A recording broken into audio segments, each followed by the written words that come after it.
Hello, it's your boy Davidoff. So, I have finally finished the Uncharted games, played through all five of them, and I finished them. And I have just finished the most recent one, and also, obviously, it's the most recent one, but the shortest one. That's the point I was trying to make. The shortest game of them all, I'm pretty sure. The first one was quite short, but it also took a while to get through it because there were some really hard bits. Plus, there was some parts where I was stuck. This one, I was stuck in like one bit, and the rest of it was smooth, and it's like a 4-hour game if you do it quick enough. I wasn't that quick, but it was the quickest game. It was the easiest game to play, I think, and lengthwise, it was pretty short. So this is the first Uncharted game that you don't play as Drake. In fact, I say Drake, Nathan Drake. Nathan Drake is not in this game at all. He's mentioned a couple times, but he's not in this game one bit. Sam Drake is in it. He makes I guess you could say cameo. He's in like the second half of the game. He turns up eventually, and like the last hour, he plays a bigger role. But it's mainly Chloe and Nadine. Nadine was the shoreline leader in Uncharted 4. And Chloe, obviously, she was a love interest of Jake in Uncharted 2, and then just a friend in Uncharted 3 who helped out. I was actually surprised that she wasn't in Uncharted 4. I feel like she would have helped Drake. You know, she was a good friend. So I was kind of like, wait, this is a 10-hour Uncharted game. Chloe's not in there once. What's going on? But luckily, she got her own spin-off. This, I'm pretty sure it's an extension of Uncharted 4 anyway. It's basically like a DLC, except it's not a DLC. It's its own game, but it's also, you know, it's Uncharted 4. It's got the same gameplay. It's got the same game modes, extra game modes. It's basically Uncharted 4's extension. So the gameplay is basically the same. Graphics are the same. The graphics are great as well. You know, compared to the first three games, Uncharted 4 and Lost Legacy have fantastic battery. Playing as Chloe, of course, you don't play as Nadine, but I think it's a pretty cool, like, in a way, buddy cop style thing. I like buddy cop storylines, so that sort of style brought to this, I think, works really well. I like the story.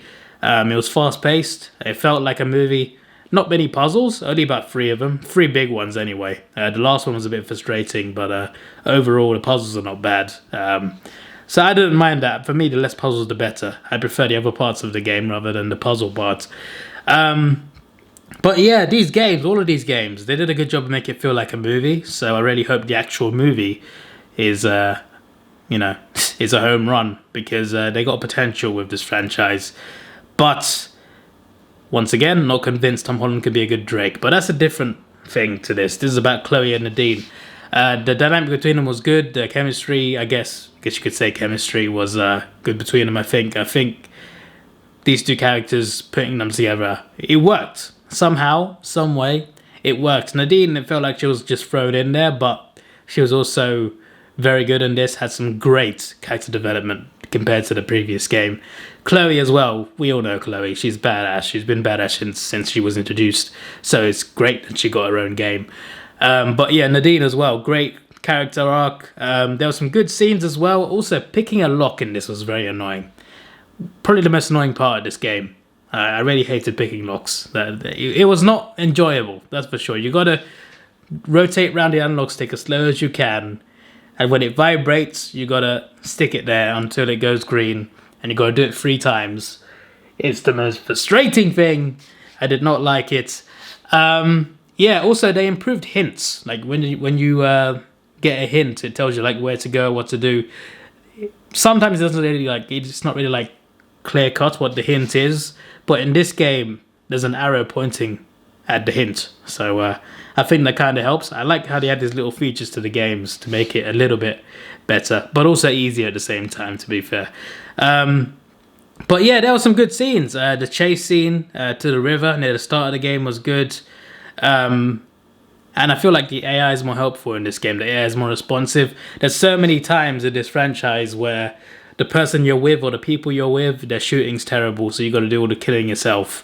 In this game, I feel like, you know, even in Uncharted 4 as well, they help you out. If someone gets you in a chokehold, your mate will come and kick them off you. I just think that really helps. It's not just that, it helps with your guns as well. They will do stealth takedowns for you sometimes in some situations. That's so helpful. Instead of what they do in the first 3 games where they just miss every shot. It's just ridiculous. One thing I felt was a bit weird was that you couldn't do things while you were talking. So let's say you're talking to someone, you know, when they say something to you and you press triangle to talk back. Yeah, when that happens, you can't climb up things.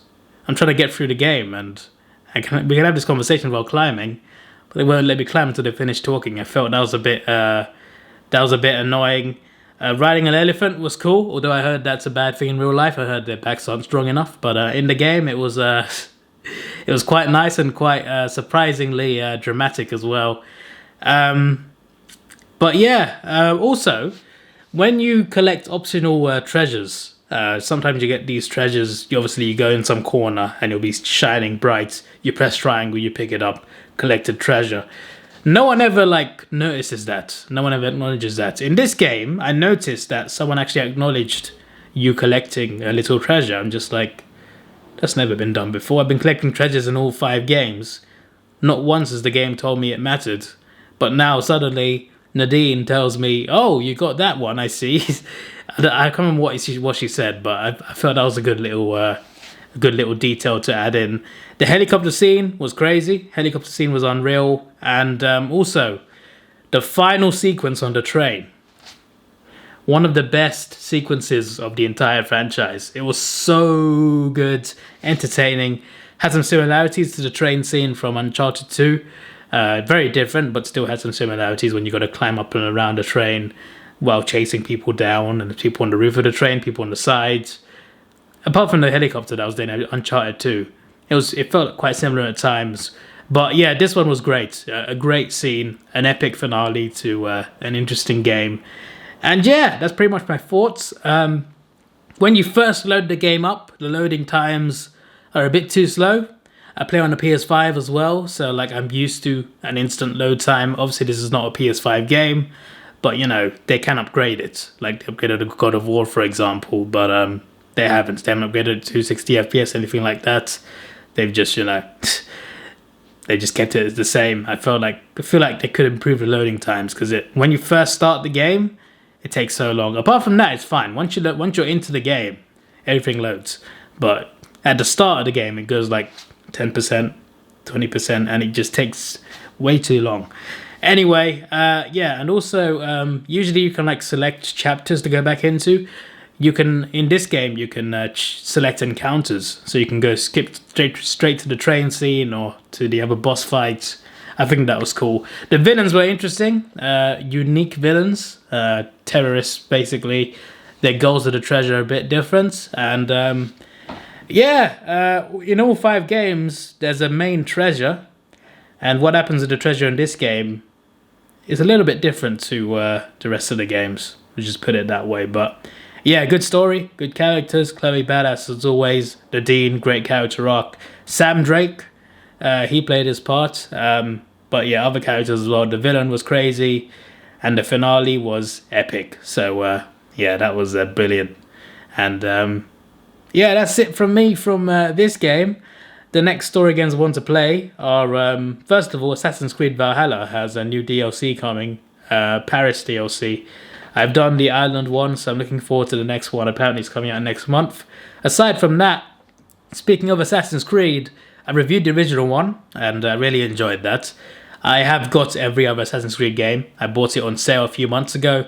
I've got them all downloaded and ready to go, so it might take a while, but when I eventually finish them, I'm going to review them one at a time. So once I complete Assassin's Creed 2, I'll do a review and then play the next one. So maybe some reviews down the line, but I don't know when. Might be a few months. Might stream other things until then. But if you want to see my streams of Uncharted, they're on Twitch for now, but they get deleted after 60 days. So for the first game, it might be halfway to that 60-day point. But for the Lost Legacy games, you can still catch them for another 2 months. All right, 9 out of 10 game. So is Uncharted 4. Actually, Lost Legacy, I think, is 8 out of 10. Uncharted 4, I think, was the best one. Then Uncharted 2. Then Lost Legacy, then Uncharted 3, then the first one. I found that one too frustrating. This is your boy Davidoff. Please like, share, subscribe. Thanks for watching. Have a good day, and see ya.